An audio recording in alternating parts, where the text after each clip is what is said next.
Okay, welcome back to Rounding the Bases Extra Innings as we get the chance to visit with Marc Antoine and Emeric. I hope you'll check out the audio version of our podcast anywhere that you get your podcast, Apple, Spotify, or wherever it may be. But I've got 4 final questions as we round the bases. The first one is this. Favorite part, this is such an open-ended question, but favorite part of being in a city like Montreal? Because I believe that it might be the best city in North America. Is it the smoked meat? Is it the people? Is it the I don't know. I mean, we can go a million directions in this one. Marc Antoine, favorite part about being up there? I think it's really multicultural. So it's about the people. You have a lot of variety of everything in terms of food, people, beliefs, thoughts. Like it's pretty cool.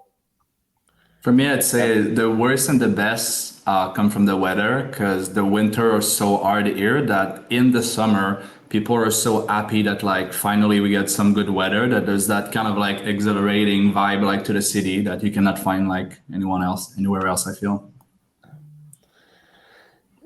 What is, second question, I'm getting off topic, but that's a little bit of what these final 4 questions are anyway. What is, I'll give you my experience, but what is a game day like there for when the Canadians are playing, especially at home? Because it's not like here in the States, we have the NFL. And so Sundays, it's more than just Sundays, but when your team is playing in football, everything stops. Like as we're recording this right now, we're recording this 2 days before the Kansas City Chiefs play their home opener. And everyone in Kansas City, even though the game is on Sunday, will be wearing red today. And you'll very well know all over town that there's a football game coming up, even though it's out of town on Sunday.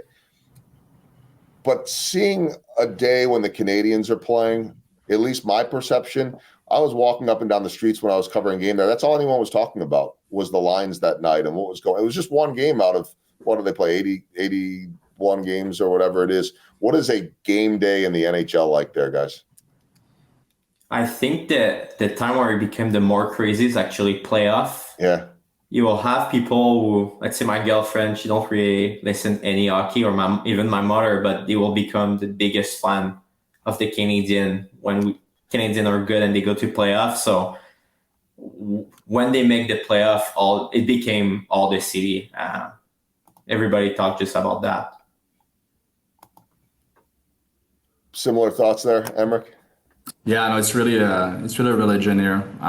When especially like Marc said, when it comes down to the playoff, it's like everything stops. It's also like one of our only, we don't have NFL team, we don't have like a baseball team, so it's like every sports enthusiast at the end of the day, rally behind the Canadian.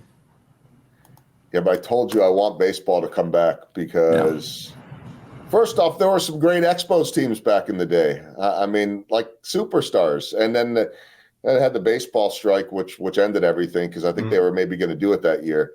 And you guys are younger, but they had everybody on those teams, a lot of superstars. I hope baseball comes back to Montreal, and it'd be great to see, I assume they call them the Expos. I don't know. The Expos and the Blue Jays, put them in the same division and let there be a good battle for Canada. Plus, I don't like when we go up to Toronto right now and we got to play the Blue Jays. It's not Toronto's team. It's basically anybody that likes baseball in the whole country. So they get the whole country rooting for them. Full understanding that hockey comes first, baseball. My experience is this, that when I go to Toronto, the number one thing I like to do up there is complain that the Maple Leafs haven't won a Stanley Cup in, I don't remember, 1950 something or whatever it was. That seems to be the prevalent thought up there. All right, third question. As we round the bases, just wanted to ask you guys a little bit. We talked about some of the growth of the company. I want to expand on that a little bit more. Where do you see or hope this being 5-10 years down the road, Marc? At the end, we really want to be the go-to platform for enterprise to plan events. So we'd like to simplify the whole industry and make it easy for anyone to plan an event within an enterprise. It's global. Like we're going global right now, but it's really to be that platform globally that help anyone and anybody think of. Emeric, how about you? Yeah, similar thought, and it's such a big, the big industry. Like it's a 560 billion industry only in North America, and like it's heavily fragmented. Like there's nobody that own more than 0.0 percent market share in that industry, and like we just see like a place to really like someone will emerge at some point and like create something that is like so much better than like what everybody like is doing before, and like we feel that that's what we want to do, like just create that better experience for everyone and become that platform that become that wins basically that market. So. All right, final question then. My walk off for you. We'll put your entrepreneurial hats on. You guys have been through the highs and the lows. There'll be more highs and lows, as you know, as well. What type of advice would you give to young entrepreneurs who may have an idea, or maybe they have 20 ideas like you both did? Emeric, what would you tell someone that has a passion and wants to do something? Yeah, for to endure like the highs and the lows, I think it's a quote from golf. I don't know from who said that, but it was like to never be too high, when things goes well, and never be too low. I think it's a quote from Ricky Fowler or something like that. Never be too low when things goes bad, and I think this is it. Like in startup, like I feel like it's gonna be a roller coaster. It's up and down. Like one day you think that we figured it all out and we're a unicorn, and the other day you're like, oh my god, we're getting out of business like in a month. And it's just navigating through those time.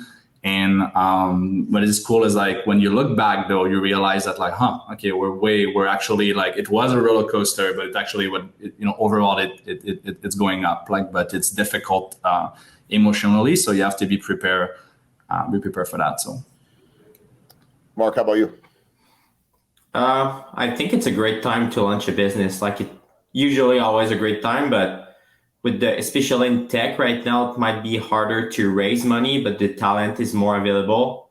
And at the end, it's all about the talent you can attract in your company. So yeah, I think the timing is probably one of the best we've seen in the last few years to launch and start a new business.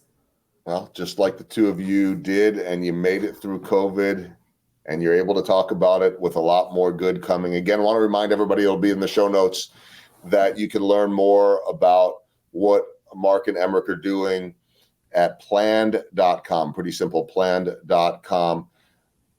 Gentlemen, again, really appreciate you spending the time. Marc Antoine Bonin, Emeric Noel, best of luck, continued success, and I hope to hear much more about it in the coming days, weeks, months, and years. I think you guys are off to a great start. Thanks so much. Thank you. Thank you so much.